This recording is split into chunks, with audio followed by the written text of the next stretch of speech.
moving like the speed of sound. Feet can't keep on the ground. Hey CODZA, or esports, console esports South Africa, I should actually say. Vinko CS1977, or Clint, as you guys should know, would know, could know, now know. Well, it's been a while since I last spoke to you guys. Lots of stuff have happened, has happened, hasn't happened, will happen, should happen, could happen. Well, it's been a difficult year thus far for esports on the console side.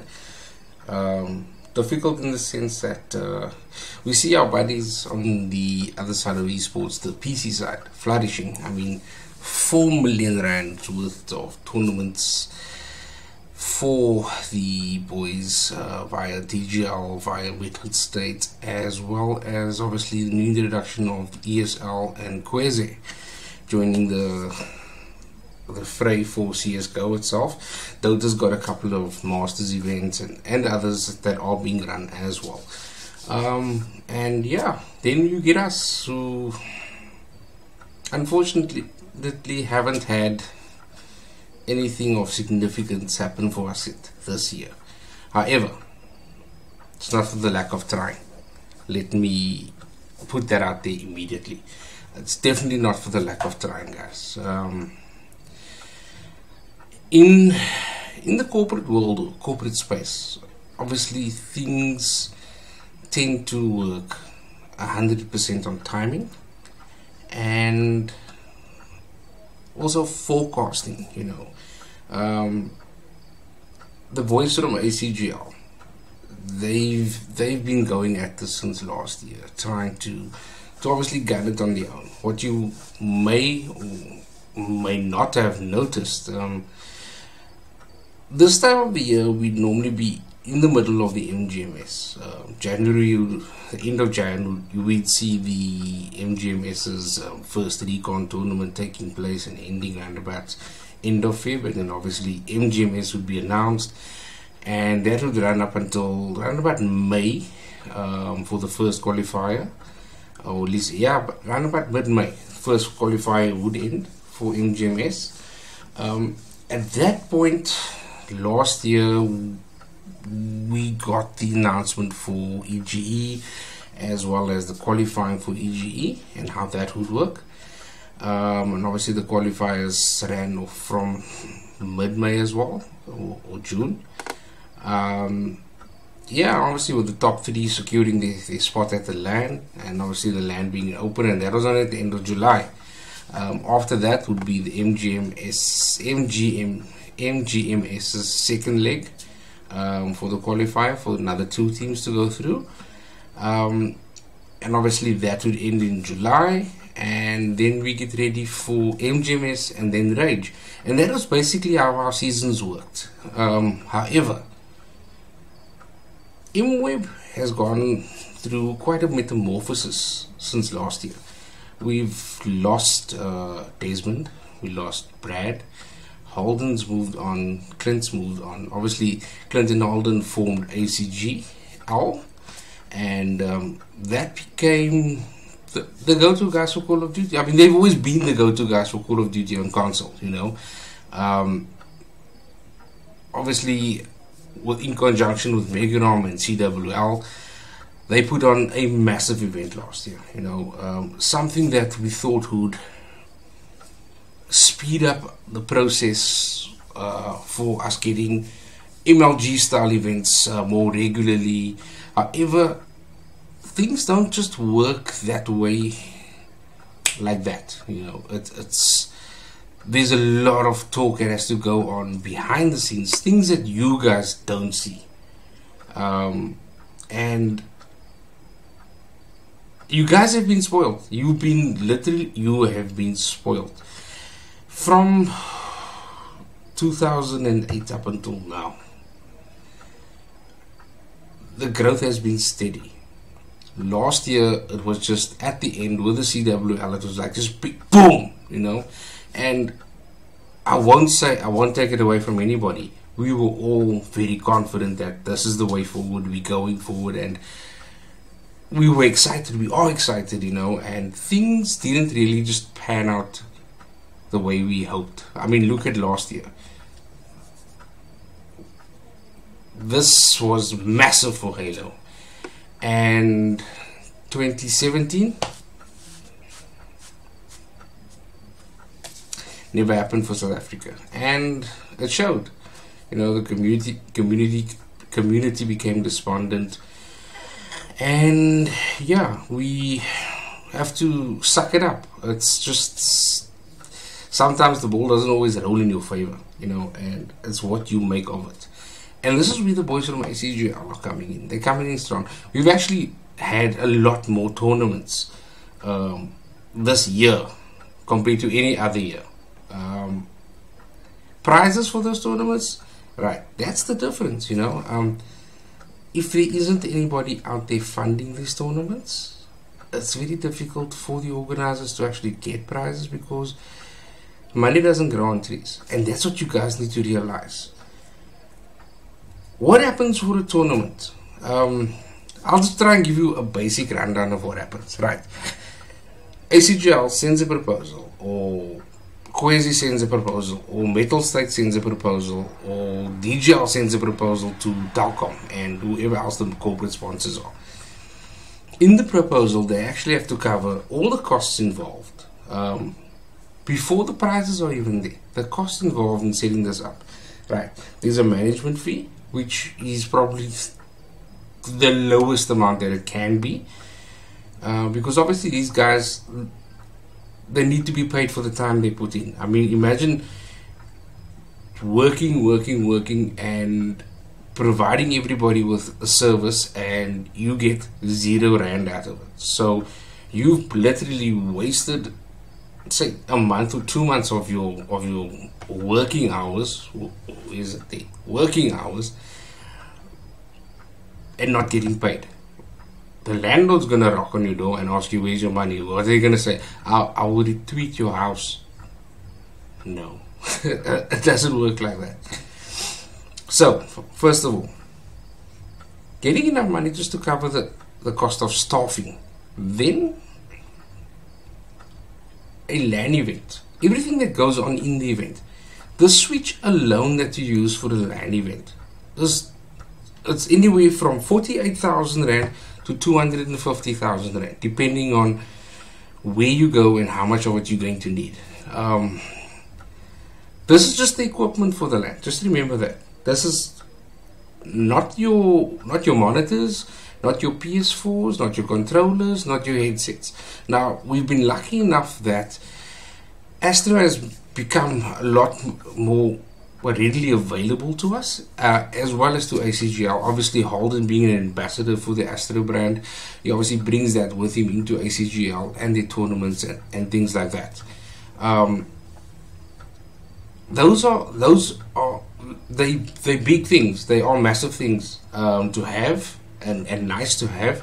However, funding, that is the one thing that we are lacking. We just don't. We just aren't able to find the right funding source right now. The community itself, I mean, you guys have to take a look at how you go on Twitter. Last night, attacking a brand because of its players is childish. Borderline just childish, you know. The same people that were going on last night were discussing 3 weeks ago about bringing negativity to Twitter. Just rather not expose that in the community. However, they go on like children themselves, and they expect everybody to just be okay with it. I'm not. You are kids. You need to grow up. I mean, you're not 12 anymore. A lot of what we do gets taken into account when brands want to associate, or when we ask brands to associate themselves with us. If you aren't going to take that responsibility, we won't be able to grow what we need to grow and do what we need to do. The more you think it's just a game, the more you think it's just Twitter. It's not. It's one of the main vehicles that we have to promote ourselves, promote the community, and get the marketing ROI for the sponsors. That's the bottom line. What else do we have to offer? You're 16 years old, you're playing a game. Suddenly there's 100,000 rand tournament. Why? Ask yourself, why are they putting up this money? Because they think you're good? No, they're putting it up because they want to market something. They want to put their name out there. They want to brand things so that they have an almost organic marketing scheme. You guys need to realize this is a business. It may not be a business to us. We not be the ones making the money. But everybody else that looks in and wants to throw money at us, it's for a reason. They want to market their products. They want to market their brand.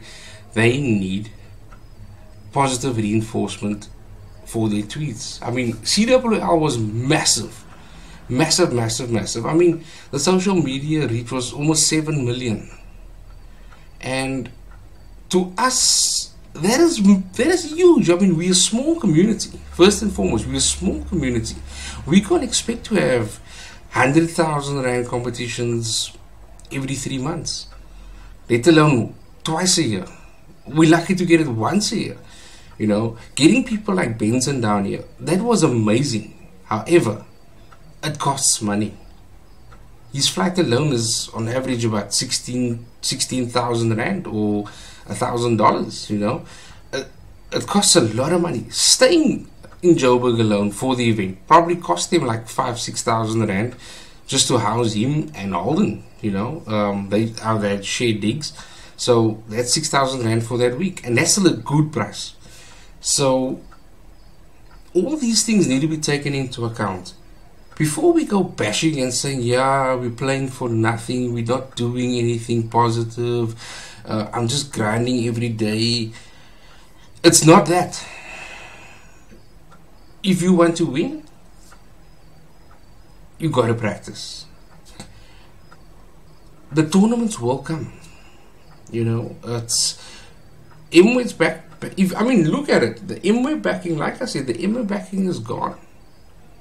And because that is not there, the one key tournament that we had last year is not there. And if you take that away, MGMS away from every other year, you'd realize that it was only July and then September again, or at least end of September, October. That was what the schedule was for lands. You know, there were always smaller other tournaments in between. However, we have guys who know what they need to do, and everybody, I'd say everybody, I say myself included, we always trying to find people to associate with Call of Duty, with esports in general, console esports that is, and bashing the people that do the work, that slave away day and night for no compensation, little to none. I mean, the Energy Boys last year, the Vinco Black Boys last year, they made more money out of Call of Duty than what I did. I'm not complaining, you know, for that reason, because I respect the process. I trust the process, and that's what I need you guys to do. Look out, or open your eyes to the bigger picture. You know, it's not just about you. The tournaments and everything, it will come. There will be announcements. There will be tweets about these things, but the more you bash, the more you're turning people away. And you've got to realize that whether you're part of the community, we're part of the community, your negative cuck is not needed. You know, especially if you're not part of the community anymore. You know, to remove yourself. Why bother yourself? You know, at the end of the day, we need to always just try and be positive. We will get to the point where we have regular events, but you just need to trust the process. Trust the guys at ACGL. Alden and Clint are working their asses off. They looking at all different ways that we can try and promote this and make this a bigger thing. I mean, me myself, I had grand ideas for Vingo Academy. I had grand ideas for the Casting Academy. However, without the support that we need, it can't really get off the ground and get to where we want to. But I still have belief that it's going to work. Yeah, okay, my head is getting sore now. At that point, this is 16 minutes almost. I just want to tell you guys, try and be more professional. Think of what you are doing or what you are saying on Twitter. Ask someone else to read it before you even post it, you know. As much as I say don't delete your tweets and shit like that, stay true to your... Sometimes your tweet doesn't even have to go live because it's bullshit half the time. But yeah, end of the day, guys, remember that the guys that have always done things for you are still trying to do things for you. Nobody stopped working for CODZA, and it might feel like, or the truth is, nothing has happened so far this year, but things are ready to go. The planning is done. The funding needs to come in. That's all. Yeah. Vingo CS1977 saying, keep grinding.